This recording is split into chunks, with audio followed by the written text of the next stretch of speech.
नमस्कार, AMV network देख रहे हैं आप और आपके साथ मैं हूं भारती बघेल। शुरुआत करेंगे एक बड़ी खबर से। आपको बता दें, बजट सत्र का आज चौथा दिन। सदन में बजट पर होगी चर्चा, विभागवार बजट पर होगी चर्चा। आज भी सदन में हंगामे के आसार। इस वक्त की बड़ी खबर आपको बता रहे हैं। बजट सत्र का आज चौथा दिन है। सदन में बजट पर होगी चर्चा, विभागवार बजट पर होगी चर्चा और आज भी सदन में हंगामे के आसार जताए जा रहे हैं। तो बजट सत्र का आज चौथा दिन है। सदन में बजट पर चर्चा की जाएगी और विभागवार बजट पर आज चर्चा की जाएगी और आज भी सदन में हंगामे के पूरे आसार जताए जा रहे हैं।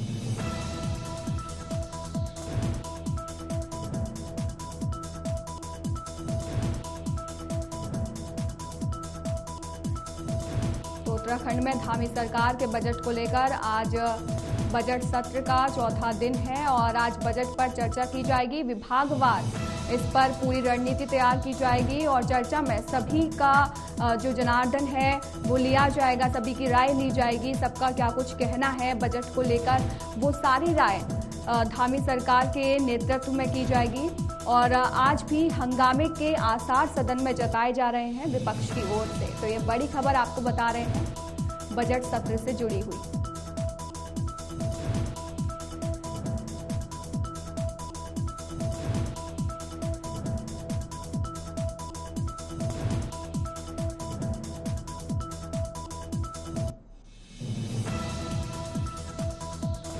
तो बजट सत्र का आज चौथा दिन। सदन में बजट पर होगी चर्चा, विभागवार बजट पर होगी चर्चा।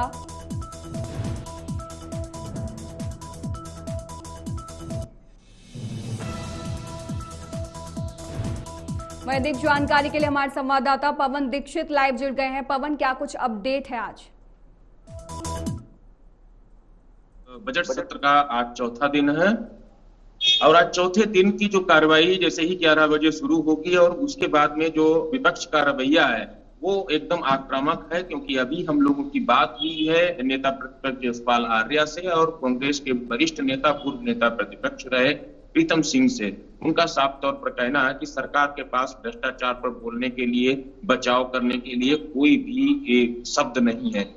कोई भी ये नहीं कह सकता इसमें ये जो सरकार है, धामी सरकार, वो पूरी तरह से भ्रष्टाचार के कंठ तक डूबी हुई है और इसको लेकर के हम सदन में कल भी आक्रामक रहे और आज भी हम सदन से मांग करेंगे 310 में इस पर सभी विधानसभा की कार्रवाई रोक करके चर्चा हो, जिससे कहीं न कहीं जो फैले हुए भ्रष्टाचार है, कानून व्यवस्था है, उस पर अंकुश लग सके और बेहतर माहौल उत्तराखंड को मिल सके।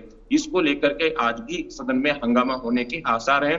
वहीं सदन की कार्रवाई के बाद में आज 2 विधेयक सदन के पटल पर रखे जाएंगे, जिसमें एक विधेयक पटल पर रखा जाएगा और एक विधेयक पर आज चर्चा करने के बाद में पास कर दिया जाएगा, जिसमें भूमि संबंधी विवादों को के संबंधित प्राधिकरण का एक संशोधित अधिनियम है रेरा से संबंधित, जिसको आज सदन के पटल पर रखा जाएगा। वहीं जो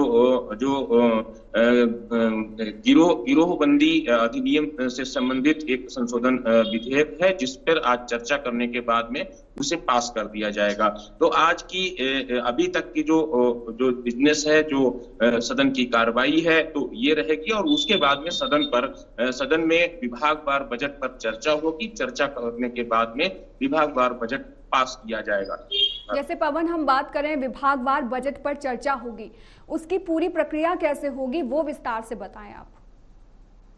बिल्कुल भारती, जब कोई भी बजट सत्र होता है तो पहले बजट को सदन के पटल पर रखा जाता है, जैसा कि 27 तारीख को मुख्यमंत्री पुष्कर सिंह धामी और वित्त मंत्री प्रेमचंद्र अग्रवाल के द्वारा सदन में बजट प्रस्तुत किया गया और बजट को सदन में रखने के बाद में बजट की खूबियों के बारे में विस्तार से सदन को जानकारी दी गई। किस किस विभाग के लिए, किस किस योजना के लिए, किस जाति धर्म क्षेत्र वर्ग के लिए क्या क्या प्रावधान इस बजट में किए गए, बजट को किस तरह से बनाया गया है, इसमें क्या क्या समाहित किया गया है, इससे कितना प्रदेश को लाभ होने वाला है आगामी वित्तीय वर्ष में। तो ये सब चर्चा पहले सदन में वित्त मंत्री के द्वारा की जा चुकी है और उसके बाद में इस पर अगले एक दिन के बाद में उसमें तीसरे दिन इस पर चर्चा विभागवार बजट पेश किया जाता है, उसमें अनुदान मांगा जाता है और जिस पर सभी सदस्यों की सहमति के उपरांत ही बजट में कुछ कटौती भी की जाती है, कई बार बढ़ोतरी भी की जाती है और उसको बजट को विभागवार पास किया जाता है। अब आज जैसे ही ये सदन शुरू होगा, पहले प्रश्नकाल होगा, उसके बाद में जब दोपहर के बाद में इस पर चर्चा शुरू होगी और इसमें चर्चा में जहां एक और सत्ताधारी पार्टी इसका समर्थन करेगी, जाहिर सी बात है विपक्ष इस बजट को खोखला बताते हुए इसका कहीं कहीं विरोध भी करेगा और हो सकता है कि हंगामेदार सत्र ये यहाँ पर भी देखने को हंगामा मिले सदन के अंदर विपक्ष के द्वारा कि जो बजट से असहमति होकर के वॉकआउट भी विपक्ष कर सकता है कई बार। तो विभागवार बजट आज जब पढ़ा जो सदन के अंदर जब चर्चा होगी विभागवार बजट में, उस बजट को फिर पास किया जाएगा और आज के बाद में कल का जो दिन रहेगा वो काफी महत्वपूर्ण दिन होगा कि ऐसा माना जा रहा है कि कल भी सदन चलेगा और जिसमें सभी विभागों के बजट पास करने के बाद में सदन को अनिश्चितकालीन के लिए स्थगित किया जाएगा। पवन, बजट पर हम चर्चा कर रहे हैं, मैं ये भी जानना चाहूंगी कि बजट में इस बार क्या कुछ खास रहने वाला है उत्तराखंड के लिए? बिल्कुल, भारतीय जब कोई भी सरकार होती है वो अपनी उपलब्धियों को बजट में समाहित करती है, उस बजट को प्रभावी बनाने के लिए हर संभव प्रयास करती है और आगामी चुनाव में जिसका लाभ लिया जा सके इसको दृष्टिगत रखते हुए बजट में प्रावधान किया जाता है। यही वजह है कि बजट ठीक 2024 के लोकसभा चुनाव से ठीक पहले बजट हर प्रदेश में हो रहा है, केंद्र में भी हो चुका है।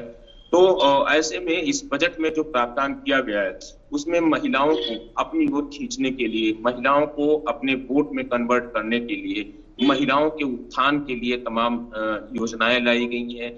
महिला एवं बाल कल्याण विभाग के लिए बेहतरीन बजट की व्यवस्था की गई ताकि महिलाएं प्रभावित हो सकें और भारतीय जनता पार्टी को वोट दे सकें। वहीं युवाओं को, बेरोजगारों को और स्वरोजगार के साधन उपलब्ध कैसे कराया जाए इस पर बजट में विशेष प्रावधान किया गया है। मूलभूत आवश्यकताएं जो प्रदेश की होती है, प्रदेश की जनता की होती है, जिसमें शिक्षा और स्वास्थ्य महत्वपूर्ण सब्जेक्ट होते हैं। इसमें जो जहां एक और स्वास्थ्य व्यवस्थाओं को बेहतर करने के लिए बजट बेहतर किया गया है, तो वहीं दूसरी ओर शिक्षा व्यवस्था को बेहतर करने के लिए स्कूली बच्चों के लिए ड्रेस की व्यवस्था, शूज की व्यवस्था, किताब की व्यवस्था, फर्नीचर की व्यवस्था, खान पान की व्यवस्था, इन तमाम व्यवस्थाओं ठीक है पवन, आप हमारे साथ लगातार बने रहिए, हम आगे भी आपसे अपडेट लेते रहेंगे।